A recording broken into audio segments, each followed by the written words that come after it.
Hey guys, so I am in the brand new 2022 refreshed Bolt EV.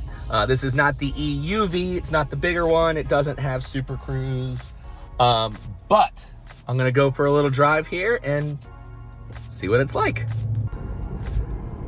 So this actually feels much better than its previous generation.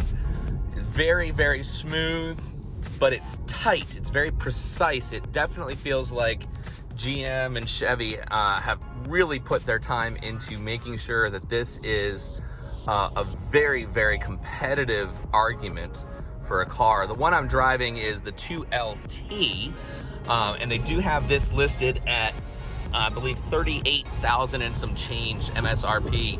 But I mean, it's got plenty of power for your average person. I mean, this obviously is not going to be winning any races.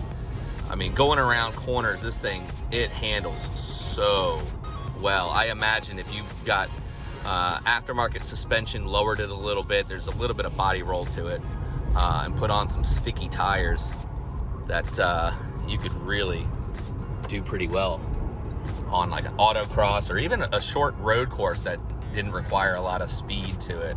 I think it would do pretty well. One of the biggest complaints that I've seen, or heard rather, and actually had myself with the first gen Bolt, was the seats, that they were just too hard. They didn't really form around your body. These seats are actually pretty good. They did a good job kind of refreshing those. But yeah, this feels very solid. Even at 60 miles an hour, you know, I can step on it and get, let's see, what is this? 160 kilowatts, and then I had to let off. So definitely for your average person, this is going to have plenty of power.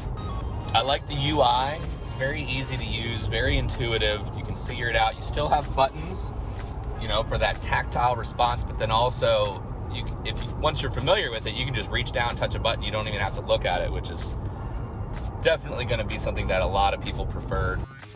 So one thing this vehicle does have is a better setup for your buttons to drive, reverse, neutral, park.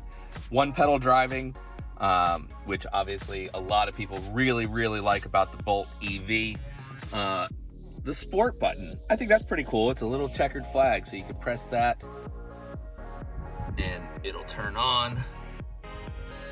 Little checkered flag down there. Room for an SD card, USB, and wireless phone charger. Bose sound system for rocking out. DC fast charging. And over here you got the regen button, so you just hold that in and it's like a brake. It'll brake you pretty strong. It looks like up to 70 kilowatts of regen from holding that, versus if you just let off, you know, not quite as much. It's still there with the one pedal driving on, but definitely when you hold that paddle, it's a lot more. So yeah, you know, my initial impression of the first gen Bolt, I wasn't impressed. It was okay. It wasn't great. They have definitely done an amazing job at this on this refresh. This is what the first gen Bolt should have been, and for the price, it's going to be very competitive. I mean, if you're looking at less than $40,000, this is going to be worth every penny.